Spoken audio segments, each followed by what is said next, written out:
Don't tell Turalyon. I'm worried about Turalyon, dude. I've said this before, but man, I'm big worried about Turalyon. Oh, I don't think he's got good things in store for him. I don't trust Turalyon at all. I mean, just think about this. Like, the second in command of the Lightforged army is Lothraxion, who we, like, overtly know infiltrated the light on purpose.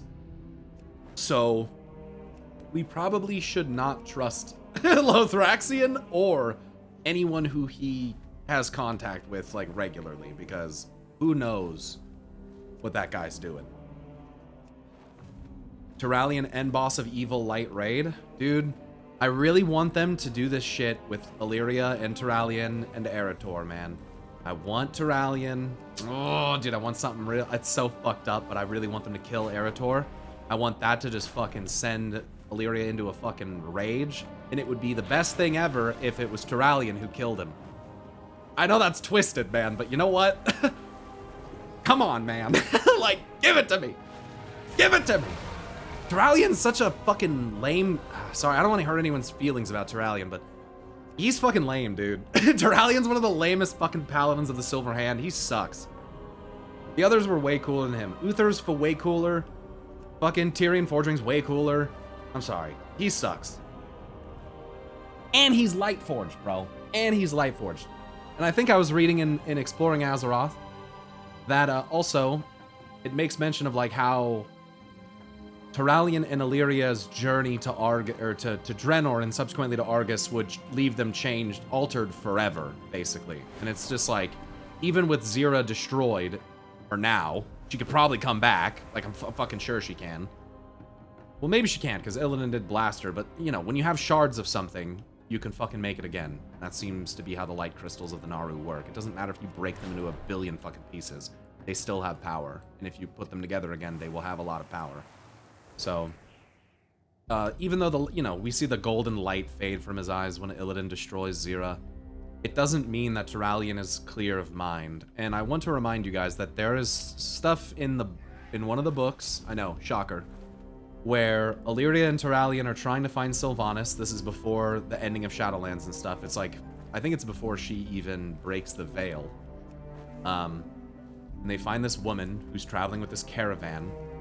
And they know that the woman knows something because the void whispers inside of Illyria's mind tell her that the woman knows something, which is like, it's kind of cheating in my opinion. It's kind of fucked up. It's kind of fucked up. It seems, that seems very immoral. I don't know. Like what are you supposed to do? You know, like it seems immoral that you can read someone's, I don't know, bro. It's like, that's kind of fucked up. Maybe it's not. I don't know, dude. She's not like a bad woman. She had just seen her, you know? And this woman's traveling with her child as well in this caravan. And they stop the caravan, Illyria and Turalyon do. And they find this woman, and she's refusing to talk. She doesn't want to say anything, probably because she's terrified of them. I think they're also Horde members. I don't think they're Alliance members. They're like, because they're in, I believe they're in Kalimdor when this is happening. That might be incorrect. I can't remember. Doesn't matter. They stop these people. She doesn't know, or she doesn't want to say. So their answer, and they justified it by saying that because King Anduin Wrynn said by any means necessary we must find Sylvanas. That's how they justified this. Turalyon pinned this woman down to the ground with chains of light, while Illyria Windrunner plumbed the depths of her mind with the void until she found what she wanted. And they left this woman writhing in agony on the ground in front of her child because they justified that it was necessary to get the information. And so it was like it was one of the first illustrations of like, okay, so light and void will work together and do really fucked up shit. Like, that's what that's suggesting to me. Like, and maybe mortals corrupted by these powers will do really fucked up shit. Maybe that's more the suggestion. But regardless, that's horrific and completely wrong. And I don't even remember if I have to read it again. This is, I think it's just from Shadows Rising. I don't even remember if they actually get, like, super useful information. I think they get something, I think it's like that she's going, I can't remember, it's like she's going to fucking Windrunner Spire or something. I can't remember where she was going, but, or maybe it was Ice Crown at the time, I can't remember. But the point is that, like, it just was like, dude, like, the light and void can be used to work together in, like, fucked up ways. And even though people see them as opposites and, like, opposing things, I'm not so sure, like, how well that's actually going to work. I think the fact that we've never really seen a true battle between the Holy Light and the Void is, like, it's not a coincidence that even after all the things that we've been led to believe about the creation of the universe, what would allegedly happen if they were to clash, like, they're, like, obviously they're gonna keep it hidden for a while. But I'm concerned that by bringing an army of the light to the void, like, you're just bringing them their army. And that, like, you're not, like, you think that you're gonna show up and, you know, fuck some shit up, but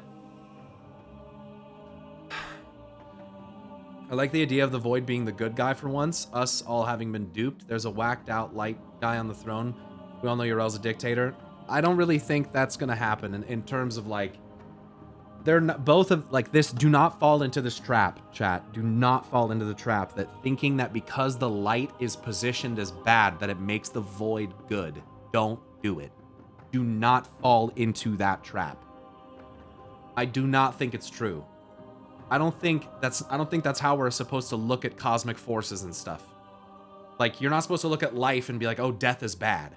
You're not supposed to look at death and be like, oh, life is bad. Like, prospectively, sure, maybe from their perspectives, like, that's how they operate because they're antithetical in nature, but when it comes to us as the mortals looking at, oh, void must be good because light's bad, no. Like, what I'm trying to illustrate is that they're both perhaps ineffably linked to one another in that we know that the light fading leaves pockets of void, so it's like they're kind of, they're positioned anyway to be inexorably linked in that regard. So you can't look at one and be like, oh, it's just the sick, awesome choice. I don't think you can anyway. Unless the void, you know, the void being starved of energy entirely, you know, would be why it exists in the way that it does. Maybe it was a realm of something completely, something else at one point, and maybe like the Maw, the void was starved of energy to the point where it became a twisted, cold, and desiccated place.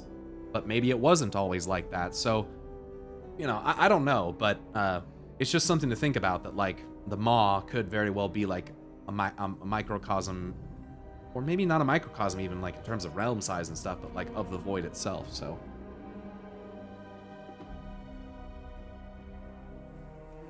Only Azeroth's 7th Force, good? Yes. If you want to, like, if you want to try to assign good to any of them, I would say yes. And that's if you're, you know, it depends on your perspective still. You know, some people would say don't reset the world and the universe, you know, for, you know, some would say for selfish reasons, but it's a matter of perspective. It's hard to label. But I think that if you're looking at, like, the cosmic progenitor of the fucking universe and, like, the balance of all things manifest, then, you know, I think that's probably, I mean, I would put that above pretty much everything else, you know?